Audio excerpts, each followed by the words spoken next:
चीजें सर ने क्लियर कर दिया है। जैसे बताया भी कि हमें बड़ा इनकम करना है। मैं सिर्फ नॉलेज दूंगा आप लोगों को, वो नॉलेज हमेशा आपको काम आएगा। जो चीजें मैं बताने जा रहा हूं एकदम बारीकियां से समझिएगा। मैं जय वैष्णव साथियों 3 अक्टूबर को गणेश सर के जरिए मैं प्लान देखा। पहले मैं इस प्लान को ठुकरा चुका था। हकीकत में मैं भी एक प्रोफेशनल ट्रेडर हूं, लेकिन मेरे को ये पता नहीं था कि हेज फंड होता क्या है। मैंने भी मार्केट में सोचा कि अन्य प्लान के जैसे ही होगा, इसलिए मैंने बोला सर नहीं करूंगा, मैं थक चुका हूं, मैं ट्रेडिंग से खुश हूं। तब सर जी ने बोला कि पहले एक बार देखो तो हेज फंड होता क्या है। मैं बोला कि जब सर बार बार हेज फंड के बारे में बता रहे हैं तो मेरे को एक बार सोचना चाहिए। तो साथियों हकीकत में मैं इसके बारे में सर्च मारना चालू किया तो पाया कि वाकई में हमें तो ये नॉलेज ही नहीं इसके बारे में।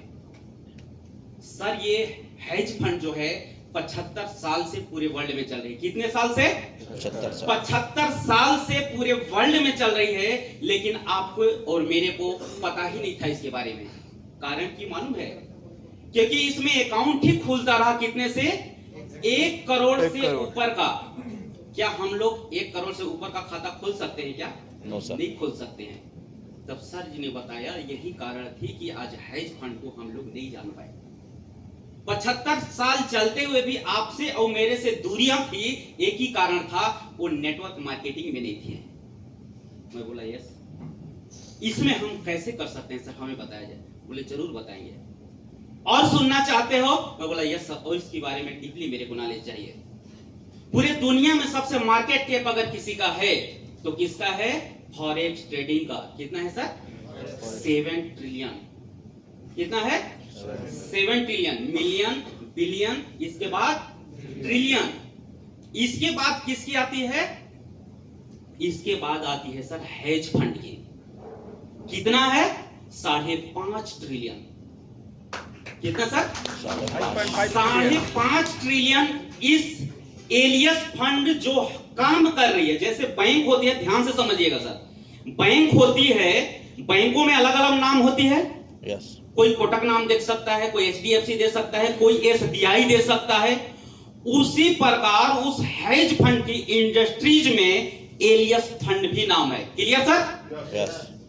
अब उसकी मार्केट कैप कितना है? 5.5 ट्रिलियन, जिसके बारे में आपको मेरे को नॉलेज नहीं था। कारण क्या था? वही टिकट साइज 1 करोड़ से ऊपर की थी। समझ पा रहे हैं सर? yes. तब मेरे को लगा कि हाँ इसमें काम किया जा सकता है, लेकिन सर मैं 1 करोड़ के लिए किसके पास खाता खोलने जाऊंगा? कौन मेरे को 1 करोड़ का खाता देगा?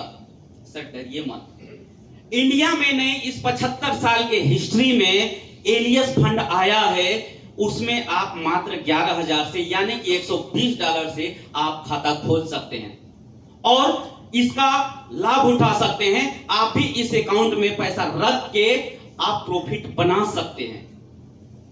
Yes sir? 11,000 से या 10,500 भी हो सकता है, डॉलर ऊपर नीचे होते रहता है। आप अकाउंट करके इसमें बड़ा लाभ उठा सकते हैं। मैं बोला हाँ सर इसे करना चाहिए। एक बात ये भी बोली गई कि इंडिया ही नहीं पूरे दुनिया में MLM की हिस्ट्री में पहली है हेज फंड की दुनिया में एलियस फंड, जिसे आप जिसके पास जाओगे उसे बताओगे, वो व्यक्ति बोलेगा हाँ मैं नहीं जानता हूं। भले वो 20 साल 25 साल 50 साल से भी इस इंडस्ट्रीज में होगा, लेकिन हेज फंड एलियस फंड उस व्यक्ति के लिए नया होगा सर। और ये मेरे को दिल में घर कर गया। मैं बोला यस सर मैं करूंगा। और उस दिन से मैं पीछे पलट के अभी नहीं देख रहा हूं और तब तक पीछे पलट के नहीं देखूंगा साथियों, कि मेरे जैसे हजारों ऐसे कारवां खड़ा कर दूंगा जो लगभग मंथली में 1 लाख नहीं 10 लाख नहीं, मंथली में 1-1 करोड़ कमाएंगे। क्या संभव है? yes. संभव है? yes. सब संभव है। क्यों? क्योंकि ये कोई नेटवर्किंग नहीं है, ये निवेश की एक सेगमेंट है। क्या है? निवेश सेगमेंट है ये। जिस तरह से गोल्ड में आप पैसा निवेश करते हैं, एक सेगमेंट हो गई। जिस तरह रियल एस्टेट में आप पैसा निवेश करते हैं, एक सेगमेंट हो गई। स्टॉक में एक पैसा निवेश करते हैं, सेगमेंट हो गई। आप इंश्योरेंस में पैसा लगाते हैं, सेगमेंट हो गई। क्रिप्टो करेंसी में पैसा लगाते हैं, सेगमेंट हो गई। ठीक सर? अगर आप स्टॉक में पैसा लगा रहे हैं और स्टॉक में पैसा लगाने के साथ साथ अगर स्टॉक को आपने गलत चुन लिया तो आपकी पैसा जीरो भी हो सकता है। सही बात है सर? बहुत से ऐसे थे मार्केट कैप जिनकी 1 लाख करोड़ से ऊपर हुआ करता था, आज सर वो कहीं के नहीं रहे हैं, खत्म हो गए। स्टॉक में अगर लगाना है तो वहां भी रिस्की है। अगर जिसको स्टॉक चुनने के लिए नहीं बनता है तो गवर्नमेंट ने क्या किया, उनके सहूलियत के लिए मार्केट में क्या लाया, म्यूचुअल फंड लाई। म्यूचुअल फंड समझते हैं सब कोई सर? यस। म्यूचुअल फंड लाई। म्यूचुअल मतलब मिक्स, हर जगह पे वो लोग पैसा लगाते हैं लेकिन सिर्फ स्टॉक में लगाते हैं। जिसको स्टॉक चुनने की आदत नहीं है, आप म्यूचुअल फंड में पैसा लगा सकते हैं और आंख बंद करके उसका एंजॉय कर सकते हैं। पर म्यूचुअल फंड में परसेंटेज कितना देता है? 10%, 15%, 20%, 25%, 30% एनुअल। ठीक ना, मतलब मिनिमम 3 से 4 साल 5 साल के लिए। ठीक सर? लेकिन आपको लगता है कि मैं सब तरह पे पैसा लगाऊं, मैं गोल्ड में भी लगाऊं, रियल एस्टेट में भी लगाऊं, मेरी पैसा क्रिप्टो में भी रहे, मेरी पैसा स्टॉक में भी रहे, दुनिया के हर इंडेक्स में भी पैसा लगाए, तो वही एकमात्र है sir hedge fund. Hedge fund just उसका बड़ा रूप है। किसका? म्यूचुअल फंड की। हेज फंड में बाय भी किया जाता है और सेल भी किया जाता है। समझिएगा, क्या किया जाता है? बाय भी किया जाता है और सेल भी किया जाता है, लेकिन म्यूचुअल फंड में सिर्फ बाय किया जाता है, सेल नहीं किया जाता है। इसलिए 3 महीना पहले आपने देखा होगा बहुत से लोगों का एसआईपी चल रहा होगा, है ना? एसआईपी जिसका चल रहा होगा 25%, 30%, 40% ग्रोथ दिख रहा था, लेकिन अभी खोल के देखिएगा लगभग 15% माइनस में है। क्यों? क्योंकि मार्केट क्रेश किया तो आप कुछ नहीं कर सकते हैं, वहां पैसा और लगा के उसको एवरेजिंग कर सकते हैं। लेकिन हेज फंड अगर आता तो वहां से सेल मारता, सेल में भी आपको पैसा प्रॉफिट बना के देता। कुछ सर लोग के साथ में खड़ा था, मैं एलियस फंड का ही दिखाया कि ये देखिए सर सेल में कितना कमाया है। लगभग 28 लाख डॉलर सर कल का जो आपने भेजा था उसको मैं दिखा रहा था। कितना? 28 लाख डॉलर उन्होंने सेल में प्रॉफिट बनाया है। समझ पा रहे हैं सर? क्लियर है ना? यस। अब आपको अगर निवेश करना है, आपको अगर काम करना है, तो एक चीज जिंदगी में हमेशा याद रखिएगा, एक दौर आता है।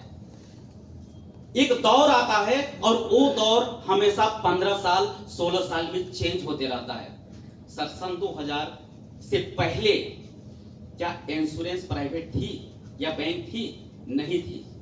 सन 2000 के बाद आई, लोग इंश्योरेंस में इतने एजेंट बने, इतने पैसा कमाए, करोड़ों करोड़ों की सर बिल्डिंगें बना डाली, लोग सर बहुत खाता खोले। लेकिन आज अगर आप इंश्योरेंस करने जाएंगे तो लगभग लोगों का इंश्योरेंस है, लगभग लोगों का बैंक अकाउंट है। सर कुछ दिन बाद और आई सर रियल एस्टेट की दुनिया भी आई। रियल एस्टेट में भी लोगों ने काम कराया, करोड़ रुपए कमाई सर। प्रोडक्ट बेस की दुनिया है, प्रोडक्ट बेस में लोगों ने करोड़ रुपए कमाया। वो एक दौर थी। फिलहाल एक दौर जो चली 2009 से, वो क्रिप्टो करेंसी की थी। क्रिप्टो करेंसी सभी लोग समझते हैं सर, और नहीं तो बिटकॉइन समझ सकते हैं। बिटकॉइन 2009 में अस्तित्व में आई और उसमें भी काम करके लोगों ने करोड़ों रुपए कमाए। सर गोल्ड आज कितना चल रहा है कोई बता सकता है? 1 किलो की कीमत लगभग 80 लाख रुपए है। पर 80 लाख गोल्ड को पहुंचने में कितने साल लगे हैं पता है? 6000 साल। कितने? 6000 साल लगे 1 किलो गोल्ड को पहुंचने में 80 लाख रुपए, लेकिन बिटकॉइन को महज 13 साल लगे 1 करोड़ रुपए पहुंचने में। एक बिटकॉइन की कितने सर? 1 करोड़ पहुंचने में महज 13 साल लगी। उसको दुनिया के सभी व्यक्ति बोलते रहे कि डूब जाएगा, खत्म हो जाएगा, बर्बाद कर देगी, जो लोग पैसा लगा रहे हैं कहीं के नहीं रहेंगे। याद रखना साथियों, न तो अमेरिका बंद कर पाया, न जापान बंद कर पाई, न चाइना, न रसिया, न इंडिया। वो इंडस्ट्रीज को जिसने पहले समझा वो पैसा छापा, और आज तक उनके पास, किसी के पास खुद का जेट है, मर्सिडीज है, यानी कि दुनिया की सभी लग्जरियस चीज है, क्योंकि उन्होंने भविष्य को भांप लिया। अब समझिए सर मैं क्या बोल रहा हूं आप लोगों को। क्रिप्टो को आप नहीं भांप पाए, लेकिन आज क्रिप्टो से भी बड़ा चीज एलियस फंड, हेज फंड आपके पास है। आज अगर नहीं पहचान पाए तो इस इंडस्ट्रीज में ये मौका फिर आपको 10-15 साल बाद कोई नई इंडस्ट्रीज आएगी तब देंगे। आज बड़ा पैसा आप बना सकते हो एलियस फंड के जरिए sir. Clear sir? Yes. Hedge fund के बारे में समझ गए हैं, है ना? जी सर, हाँ, एक मिनट बाद में कीजिए। हेज फंड के बारे में लगभग थोड़ी नॉलेज हो गई, है ना? इसके बाद भविष्य में और जाएंगे, लेकिन यहाँ पे बात खत्म।